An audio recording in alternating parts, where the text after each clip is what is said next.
என்ன கூட்டம் திவ்ய தரிசனம் பாஸ். என்னடா இது? திருப்பதி லட்டுக்கு பதிலா ஜிலேபியை பிரசாதமா கொண்டு வந்திருக்கிற. இதுக்கு பதிலா ஜிலேபி கொடுங்கன்னு சந்திரபாபு நாயுடு தான் சட்டம் போட்டிருக்காரு. ஓ, அவரே போட்டிருக்காரா? அப்ப கரெக்டா தான் இருக்கும். சப்னா அப்ப புரியல, இப்ப புரியுது. வணக்கம் காய்ஸ். இந்த கெட்டப் ஒரு சின்ன கலை நிகழ்வுக்காக இதை பற்றி நான் அப்புறம் சொல்கிறேன்.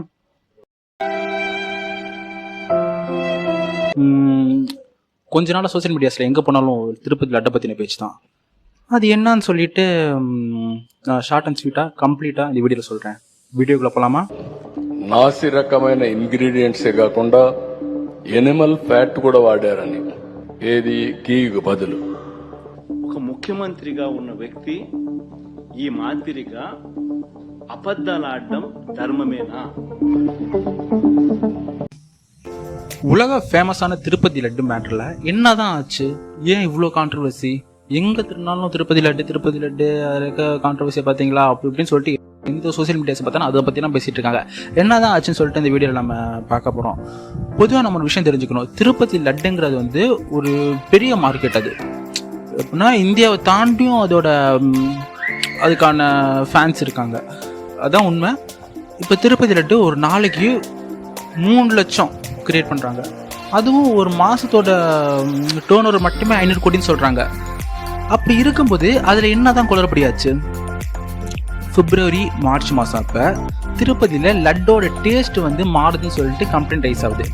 அப்போ இருக்க ஆந்திராவில் இருக்க கவர்மெண்ட் வந்து ஒய்எஸ்ஆர் காங்கிரஸ் ஜெகன்மோகன் ரெட்டியோட தலைமையில் இருக்க காங்கிரஸ் வந்து என்ன பண்ணுறாங்கன்னா ஒரு கமிட்டி அமைக்கிறாங்க. கமிட்டி அமைச்சு லட்டோட என்னன்னு சொல்லிட்டு செக் பண்ண சொல்லி அமைச்சுடுறாங்க. அதில் என்ன விஷயம் வருதுன்னா எடுத்தோன்னே என்னன்னு தெரிஞ்சிடாதுல.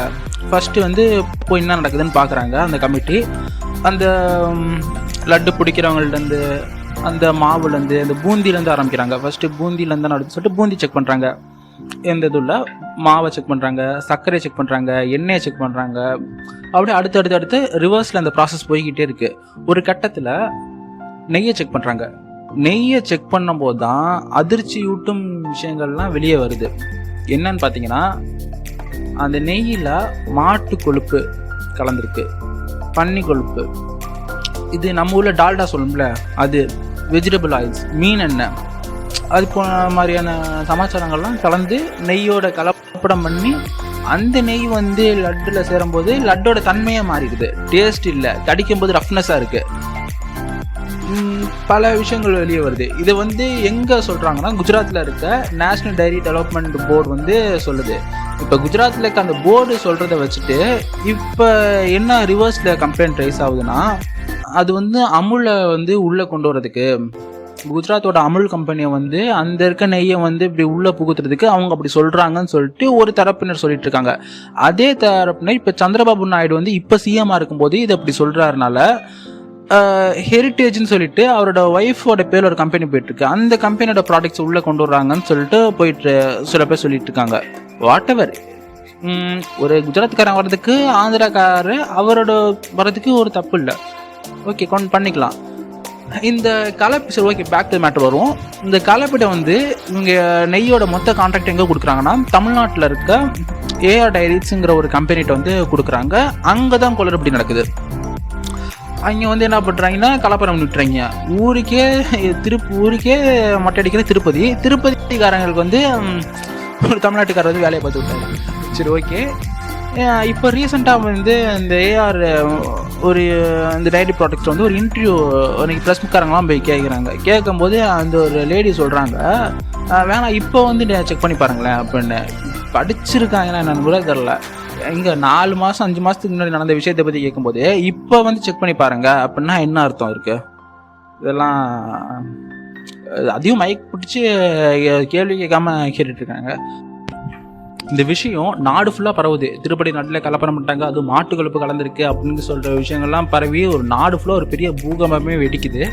இது வந்து தேவஸ்தானம் போர்டே அக்செப்ட் பண்ணிடுச்சு. ஓகே, கலப்படம் தான் போயிருக்கு அப்படின்னு சொல்லிட்டு இதை வந்து ரிவர்ஸ் பண்ணி விட்றாங்க நிறைய பேர். எப்படின்னா சந்திரபாபு நாயுடுக்கு வந்து இந்த விஷயம் வந்து முன்னாடியே தெரியும், ஆனால் இப்போ தான் ரிலீஸ் பண்ணுறாங்க அப்படிங்கிற சொல்கிறாங்க. நான் ஒன்று கேட்குறேன், இப்போ சந்திரபாபு நாயுடுக்கு இது மட்டும்தான் வேலையா? ஒரு திருப்பதி லட்டு கம்பெனின்னா இது மட்டும் தான். மொத்தம் அவங்க ஊரில் வந்து தலைநகரமே இல்லைங்க ஆந்திராவில், அதை ஃபஸ்ட்டு பார்ப்பாரா? இல்லை சிறப்பு அந்தஸ்துக்கு பணம் கேட்டுட்டு இருக்காரு, அதை பார்ப்பாரா? அந்த மாதிரி விஷயங்கள்லாம் இருக்கும்போது இதுவும் ஒரு விஷயம். அடுத்து பார்க்கும்போது எது உங்களுக்கு முக்கிய ப்ரையாரிட்டி இருக்கும்போது அதெல்லாம் ஃபஸ்ட்டு பார்ப்பாரு. அப்புறம் தான் இவருக்கு அந்த ஃபைல் வந்திருக்கும், அதுக்கப்புறம் இதை பார்த்துருப்பாரு, அதுக்கப்புறம் தான் இந்த டாக்கை கொண்டு வந்திருப்பாரு.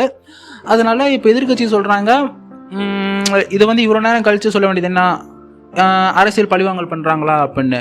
பண்ணாலும் தப்பு இல்லைன்னு தான் சொல்லுவேன். ஏன்னா அவர் மேலே அப்படி ஒரு வன்மத்தை கக்குனதுக்கு அவருக்கு ரியாக்ஷன் பண்ணி தான் அவர், வேறு வழி இல்லை. ஏன்னா அவரோட பிளான்ஸு அவரோட விஷயம்லாம் இப்போதைக்கு இப்போ இம்ப்ளிமெண்ட் ஆகிருந்துச்சுன்னா ஒரு இந்தியாவே அதுக்கான ஒரு வேறு பாதையில் போயிருக்கு நான் சொல்லுவேன். ஏன்னா ஒரு மொட்டை காடு, அந்த காட்டில் போய் ஒரு ஜப்பான் சிங்கப்பூருக்கானே ஒரு நகரத்தை உருவாக்கணும்னு சொல்லிட்டு பிளான் போட்டுருந்தாரு. அந்த பிளான் வந்து அடுத்து வந்து கவர்மெண்ட்னால போய் பித்தலாட்டம் பேசி அதை ஃபுல்லாக கொலாப்ஸ் பண்ணி விட்டுட்டாங்க.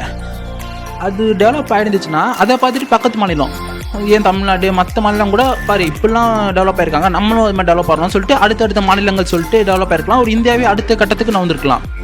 அந்த ஒரு சிட்டி ஒன்று உருவாக்கணும்னு சொல்லிட்டு யூடியூப்ல அப்போல்லாம் வீடியோஸ்லாம் வந்துச்சு. அந்த வீடியோஸ்லாம் நீங்கள் பாருங்கள், அப்போ தெரியும் அதோட விஷன் எப்படி இருக்குன்னு. என்னதான் இருந்தாலும் ஒரு நான்வெஜ்ஜு சாப்பிடாதவங்க, இப்போ நான்வெஜ் சாப்பிட்றவங்க விரதம் இருந்து போடுறவங்க தனி, ஆனால் நான்வெஜ்ஜு சாப்பிடாதவங்க அவங்க இப்படி ஒரு விஷயத்த வந்து நான் அப்படி எடுத்துக்கிட்டேன் அப்படின்னு நினைக்கும் போது அது ஒரு உள்ளபடி ஒரு பெரிய மன உளைச்சல் அவங்களுக்கு ஏற்படுத்தும். ஒரு தப்பு நடந்துருச்சு, இதன் எதிர்வழியாக தான் இப்போ கர்நாடகாவில் இருக்க கோயில்கள்லாம் வந்து நந்தினி நெய்யே போகணும்னு சொல்கிற மாதிரி சொல்லிட்டாங்க. தமிழ்நாட்டிலையுமே அதனோட பாதிப்பு வந்து இருக்குது. சில பேர் கட்டுக்கதையெல்லாம் கிளப்பிவிட ஆரம்பிச்சிட்டாங்க. ஆனால் சில பேர் சொல்லுவாங்க மாட்டு கொழுப்போ நெய்யோ ரெண்டு மாட்டில் தானே வருது, மாட்டுலேருந்து பால்லேருந்து தயிரில் உருக்கும்போது தயிர்லேருந்து வெண்ணெய் உருக்கும்போது நெய் வரும், இப்போ ரெண்டு மாட்டில் தானே வருது அப்படின்னு. ஆனால் உங்களுக்கு புரியல அதுக்கு பின்னாடி உள்ள லாபி, அதுக்கு பின்னாடி உள்ள விஷயங்கள்லாம். அது தெரிஞ்சிச்சுன்னா நீங்கள் இப்படி கேட்க மாட்டீங்க. இதுக்கான விஷயத்த நான் சொல்லிடலாம் வேணாம், ஏற்கனவே ரொம்ப அரசியல் பேசுன மாதிரி இருக்கும். ஏற்கனவே சந்திரபாபு நாயுடு பற்றி சொன்னதுக்கே என்டிஏ சப்போர்ட் அனுப்பாங்க, இந்தியன் அலையன்ஸுக்கு அகைன்ஸ்ட் அனுப்பாங்க. கிடையாதுங்க. சந்திரபாபு நாயுடு வந்து எனக்கு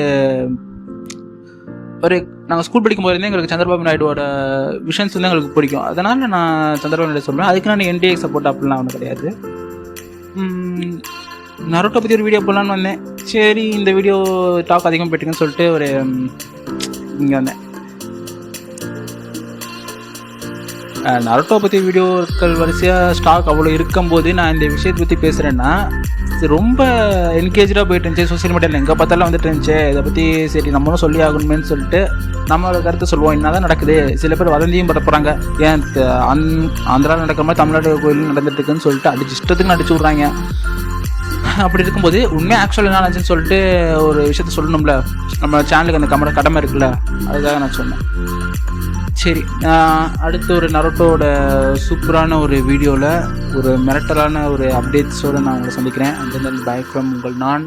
மறக்காம சேனலில் லைக் ஷேர் கமெண்ட் சப்ஸ்கிரைப் பண்ணுங்கள். கீப்பிங் ஆன் சப்போர்ட் பண்ணுங்கள்.